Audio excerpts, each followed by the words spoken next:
नमस्कार, मी अतुल देसाई, संपादक संगोपन मासे. पुन्हा एकदा एक नवीन विषय घेऊन आपल्यासमोर आलेला आहे. खरं तर आजचा विषय सुद्धा पुन्हा एकदा अंगणवाडी या केंद्रावरती अवलंबून असणारा असा हा विषय आहे. महिला आणि बालविकास विभागाअंतर्गत एकात्मिक बालविकास सेवा योजनेअंतर्गत चालणाऱ्या अंगणवाडी केंद्र आणि त्याच्याशी संबंधित वेगवेगळे घटकांची काही व्हिडिओज गेल्या काही दिवसांमध्ये आपण प्रसिद्ध केलेले आहेत. आज देखील असाच एक व्हिडिओ मी आपल्यासाठी घेऊन आलेलो आहे.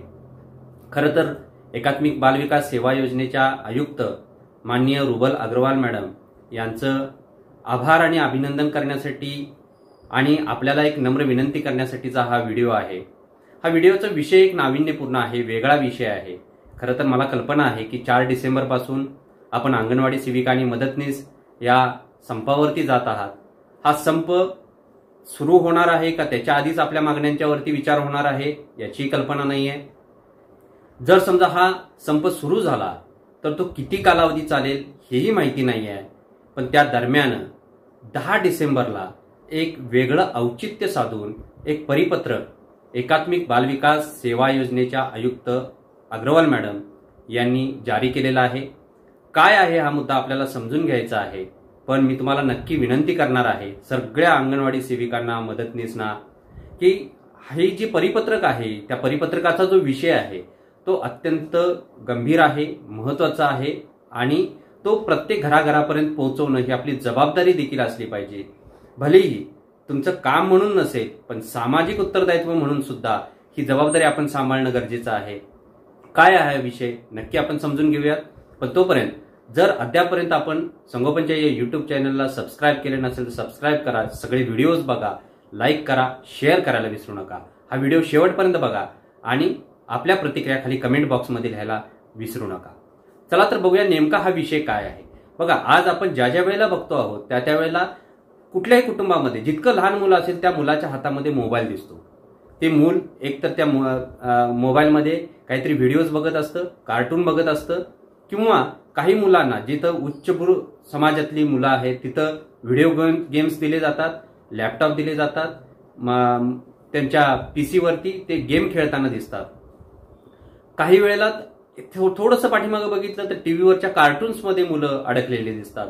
म्हणजे एकंदरीत डिजिटल युगामध्ये ही मुलं इतकी गुरफटून गेलेली आहेत की त्या मुलांना या डिजिटलायझेशन मधून बाहेर काढून मैदानी खेळांच्या मध्ये घेऊन जाणं गरजेचं आहे.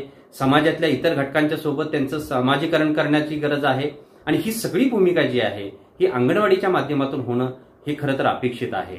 आणि म्हणून जरी तुम्ही संपावर असाल, ज्यावेळी तुमचा संप मिटेल त्यानंतर का असेना, भले यांनी दिलेली जी तारीख आहे ती तारीख उलटून गेली तरी सुद्धा ज्यावेळी तुम्ही संपावरून परत याल त्यावेळेला एका दिवशी हा डिजिटल डिटॉक्स डे साजरा करणं खूप गरजेचं आहे. कारण आज आम्ही ज्यावेळी समाजात वेगवेगळ्या ठिकाणी बघतो, अगदी ग्रामीण भागामध्ये, शहरी भागातच नाही तर ग्रामीण भागामध्ये वाड्या वस्त्यांच्या वरती मुलांच्या हातामध्ये हे डिजिटल उपकरणं पडलेले आहेत आणि त्याचे खूप दुष्परिणाम हे मुलांच्या बौद्धिक, मानसिक, भावनिक आरोग्यावरती होत आहेत. आणि यातून आपल्याला पुढची पिढी जर सावरायची असेल निश्चितच हा डिजिटल डिटॉक्स डे पाळण्याची गरज आहे. खरं तर हा महिन्यातून एकदा पाळला पाहिजे.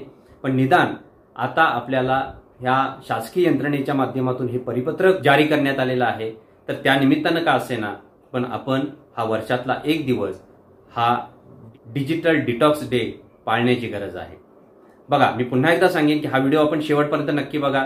यामध्ये आपल्याला ही गोष्ट समजून घेण्याची आवश्यकता आहे की आज ज्यावेळेला अंगणवाडी सेविका 4 तारखेपासून संपावर जात आहेत आणि 10 तारखेला जगभरातील 65 देश हे लहान मुलांना डिजिटल युगापासून एक दिवस का असेना थोडंसं बाहेर काढणं, त्यांना त्यापासून अलिप्त करण्याच्या संदर्भानं हा डिजिटल डिटॉक्स डे साजरा करतायत. 10 डिसेंबर ही ती तारीख आहे. 10 डिसेंबरला माझ्या माहितीप्रमाणे रविवार आहे, सुट्टीचा दिवस आहे. त्यामुळं त्या दिवशी हा जागतिक डिजिटल डिटॉक्स डे आपल्याला साजरा करता येणं शक्य नाही आहे. म्हणून या परिपत्रकामध्ये सुद्धा असं म्हटलेलं आहे की 11 डिसेंबर 2023 रोजी हा जागतिक डिटॉक्स डे आपण प्रत्येक अंगणवाडीमध्ये साजरा करायचा आहे. त्याची सविस्तर आपण रूपरेषा काय आहे हे आता आपण समजून घेणार आहोत.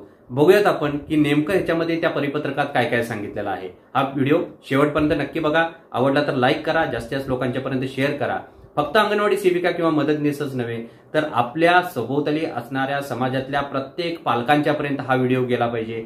कारण हा जो विषय आहे हा विषय तितकाच नाजूक आहे, प्रत्येकाच्या घराघरात पोहोचलेला हा विषय आहे आणि त्यातून त्यांना सावध करणं, अलर्ट करणं आणि आपल्या मुलांना एकंदरीत समाज व्यवस्थेमध्ये पुन्हा समाजीकरण चांगल्या पद्धतीने व्हावं या दृष्टीनं हे सगळे विषय खूप महत्त्वाचे आहेत. आणि त्यातला हा एक विषय डिजिटलायझेशन पासून मुलांना थोडंसं अलिप्त करणं या दृष्टीनं हा व्हिडिओ खूप महत्त्वाचा आहे.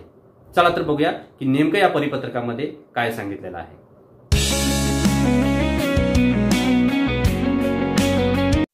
जागतिक डिजिटल डिटॉक्स डे साजरा करण्यासाठी आणि त्यामध्ये 0 ते 6 वर्षे वयोगटातील बालकांनी डिजिटल उपकरणाचा वापर कमी करावा यामध्ये पालकांमध्ये जाणीव जागृती निर्माण करण्यासाठी हे परिपत्रक जारी करण्यात आले आहे.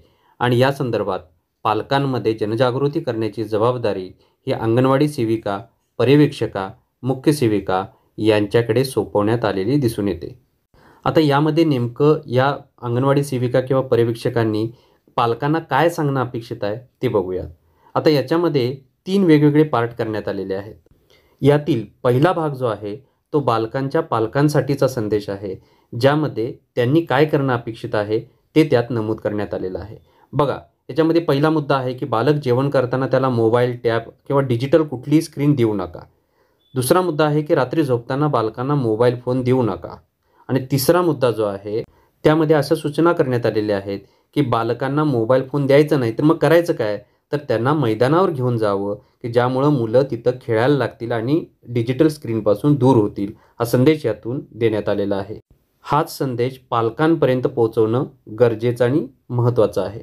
आता जरी हे परिपत्रक जारी केलेलं असलं तरी आपल्या अनुभवातून, आपल्या वाचनातून बरेचसे विचार घेऊन, अनुभव घेऊन, पेपरमधली कात्रणं घेऊन आपण पालकांच्यापर्यंत याची ग्रॅव्हिटी, याची खोली किती आहे हे समजून सांगण्याचा प्रयत्न अंगणवाडी केंद्राच्या माध्यमातून होणे अपेक्षित आहे. आता याचा दुसरा भाग म्हणजे बालक जेवत असताना जर मोबाईल फोन दिला तर त्याच्यामुळे बालकावर कुठले कुठले दुष्परिणाम होतात हे पालकांना समजून सांगितलं पाहिजे आणि त्या माध्यमातून बालकाच्या आयुष्यातील डिजिटल स्क्रीन, डिजिटल टायमिंग कमी करण्याचा प्रयत्न केला पाहिजे. आता त्यामध्ये पहिला मुद्दा काय आहे तर बालकाची वाचा व भाषा यांचा विकास होत नाही, सामाजिक बौद्धिक विकासात बाधा येते, अन्नग्रहण करतानाची वर्तणुकीमध्ये बदल होतो, छोटे अवयव जसे हाताची बोटे, सांधे यांचा विकास होत असताना त्याच्यामध्ये काही अडचणी येतात, डोळ्यांवर आणि मेंदूवरती खूप मोठा ताण येतो आणि त्याचे विपरीत परिणाम होतात. आणि सगळ्यात महत्त्वाचं म्हणजे ते जे जेवत असतं त्या जेवणाकडे दुर्लक्ष होतं आणि त्यातले ते अन्न घटक आहेत ते पूर्णतः लागू होत नाहीत. वास्तविक या संदर्भामध्ये कोल्हापूर जिल्ह्यातील एका अंगणवाडी ताईंनी कोरोना कालावधीमध्ये मुलांचा स्क्रीन टाईम वाढल्यामुळं ते कार्टूनसारखं वागणाऱ्या मुलांच्या आयुष्यात झालेले बदल आणि ते बदल कसे मोडून काढले अंगणवाडीच्या माध्यमातून त्याची एक सक्सेस स्टोरी खूप चांगल्या पद्धतीनं संगोपन मासिकामध्ये प्रसिद्ध झालेली आहे. आपण त्याचंही नक्की वाचन करावं की ज्यामधून आपल्याला हे सांगणं शक्य होणार आहे. आता हा भाग खूप महत्त्वाचा आहे की ज्यामध्ये डिजिटल कल्याणासाठीचा हा जाहीरनामा आहे की ज्याची माहिती पालकांना देणं खूप महत्त्वाचं आहे. आणि फक्त पालकांनीच नव्हे तर आपल्या सगळ्यांच्या आयुष्यामध्ये हे खूप महत्त्वाचे असे मुद्दे याच्यामध्ये नमूद करण्यात आलेले आहेत. बघूया त्याच्यामध्ये काय सांगितलेलं आहे. पहिला मुद्दा आहे की जीवनात योगासनं, प्राणायाम, ध्यानधारणा याचा सराव करावा. महिन्यातून एकदा तरी निसर्गात वेळ घालवावा की ज्याच्यामुळे आपण ह्या डिजिटल युगापासून थोडंसं अलिप्त राहू शकू. कुटुंबासोबत जेवत असताना मोबाईल फोन किंवा इतर कुठलीही डिजिटल साधनं वापरू नका. तुमच्या मुलाला खाऊ भरवत असताना मोबाईल फोन वापरू नका. नोटबुकमध्ये नोट्स घ्या की ज्याच्यामुळे आपल्याला स्क्रीनचा वेळ जो आहे, स्क्रीन टाईम जो आहे तो कमी करता येणं शक्य होणार आहे. तुमचा सोशल मीडिया टाईम ट्रॅक करा. म्हणजे तुम्ही किती वेळ सोशल मीडियासोबत असता, मग ते अगदी इंस्टाग्राम असेल, यूट्यूब असेल किंवा व्हॉट्सअप असेल, याचा टाईम ट्रॅक करा आणि त्याच्यावर नियंत्रण ठेवा. वेळेवर झोपा. झोपताना मोबाईलच्या निळ्या प्रकाशात झोपू नका. शक्यतोवर झोपण्यापूर्वी काही वेळ मोबाईलपासून अलिप्त राहण्याचा प्रयत्न करा, असा हा जाहीरनामा सांगण्यात आला आहे. यामधलाच हा शेवटचा मुद्दा अत्यंत महत्त्वाचा आहे की आठवड्यातून किमान 1 दिवस हा पूर्णतः मोबाईलपासून दूर राहणं गरजेचं आहे. या परिपत्रकामध्ये जे 8 तत्त्व सांगितलेले आहे या तत्त्वाचं आपण पालन करणार आहोत अशी प्रतिज्ञा सगळ्या कर्मचाऱ्यांनी आणि पालकांनी घ्यावी असं या परिपत्रकामध्ये नमूद करण्यात आलेलं आहे. खूप महत्त्वाचं हे परिपत्रक आहे. आपण नक्की याचं स्वागत करूयात. एकात्मिक बालविकास सेवा योजनेच्या आयुक्त अग्रवाल मॅडम यांचं आभारही व्यक्त करतो आणि मी सुरुवातीला जसं सांगितलं होतं त्या पद्धतीनं आपल्या सर्व अंगणवाडी सेविकाताई, मदतनीसताई यांना नम्र विनंती करतो की आपला संप हा तुमचा अधिकार आहे, त्याबद्दल मी यामध्ये काही विचार व्यक्त करत नाहीये. पण ज्या वेळेला तुमचा हा संप मिटेल, तो माघार घेतला जाईल किंवा जे काही तुमच्या तडजोडी होतील त्यानंतर ज्यावेळी तुम्ही पुन्हा सेवेत रुजू व्हाल त्यावेळेला हा जागतिक डिटॉक्स डे हा नक्की साजरा करा. त्या माध्यमातून लोकांच्यापर्यंत पोहोचा. ही जी माहिती याच्यामध्ये आपण आता बघितलेली आहे ती माहिती प्रत्येक पालकांच्यापर्यंत घेऊन जा. कारण आपल्या खेडोपाड्यातली, गावागावातली, शहरातली सुद्धा ही जे पालक आहेत यांना अजून याची कल्पना आलेली नाही की हा डिजिटल डिटॉक्स डे साजरा करण्याची जागतिक पातळीवरच्या 65 देशांना गरज वाटते.